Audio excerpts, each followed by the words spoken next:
हाथी और उसके छोटे दोस्त। एक घने जंगल में एक बड़ा और नर्म दिल हाथी राजू रहता था। वो बहुत तन्हा महसूस करता था क्योंकि इसके कद और जसामत की वजह से जंगल के दूसरे जानवर इससे डरते थे। हर रोज वो उदासी से दूसरे जानवरों को खेलते देखता और सोचता, काश मेरे भी कुछ दोस्त होते।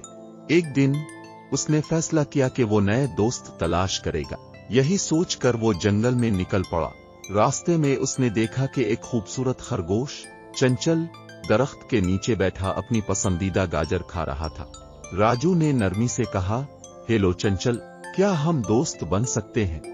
चंचल ने सर उठाकर राजू को देखा और हैरत से कहा, तुम इतने बड़े हो, लेकिन अगर तुम मेरे साथ नरमी से पेश आओ तो हम अच्छे दोस्त बन सकते हैं। ये सुनकर राजू बहुत खुश हुआ और दोनों खेलने लगे। चंचल ने राजू को लतीफे सुनाई और दोनों खूब हंसे। कुछ देर बाद राजू की मुलाकात एक रंग बरंगी तूती टैना से हुई। टैना एक शाख पर बैठी मीठे गाने गा रही थी। राजू ने मुस्कुराते हुए कहा, हेलो टैना, क्या तुम मेरी दोस्त बनोगी? टैना ने कहा, क्यों नहीं, लेकिन याद रखना, हमें गाना और उड़ना पसंद है। तुम हमें अपनी बड़ी जसामत से डराना मत। राजू ने वादा किया और उनके साथ वक्त गुजारने लगा। अब राजू को दो नए और अच्छे दोस्त मिल चुके थे। अगले दिन राजू ने देखा कि एक छोटा हिरन मंजू झाड़ियों में फंसा हुआ था।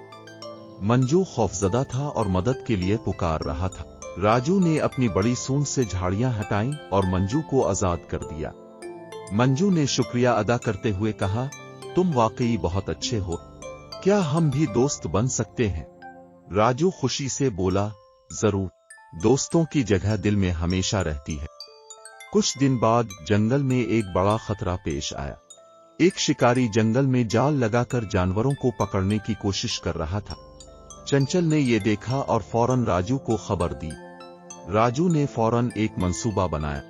वो शिकारी के जाल के पास पहुंचा और अपनी बड़ी सूंड से इसे मिट्टी और पत्तों में छुपा दिया। फिर अपनी गरजदार आवाज से जंगल में शोर मचा दिया ताकि शिकारी डर जाए। दूसरे जानवर भी राजू के साथ मिलकर शोर करने लगे। शिकारी इतने शोर से घबरा गया और जंगल से भाग गया। जब शिकारी भाग गया तो तमाम जानवर जमा हो गए। सब ने राजू की बहादुरी और होशियारी की तारीफ की। टैना ने खुश होकर कहा, राजू, तुमने साबित कर दिया कि दिल का बड़ा होना सबसे अहम है। चंचल ने कहा, और ये भी कि अगर हम सब मिलकर काम करें तो कोई भी मुश्किल आसान हो सकती है।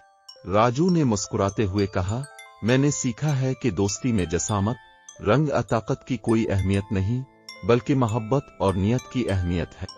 तब से राजू, चंचल, टैना, मंजू और जंगल के दूसरे जानवर बेहतरीन दोस्त बन गए और हमेशा एक दूसरे की मदद करते रहे। प्यारे बच्चों, सच्चे दोस्त वही होते हैं जो एक दूसरे का ख्याल रखें और मुश्किल वक्त में साथ खड़े हों, चाहे वो कितने ही मुख्तलिफ क्यों ना हो। इत्तेहाद और मोहब्बत से हर मुश्किल का हल मुमकिन है।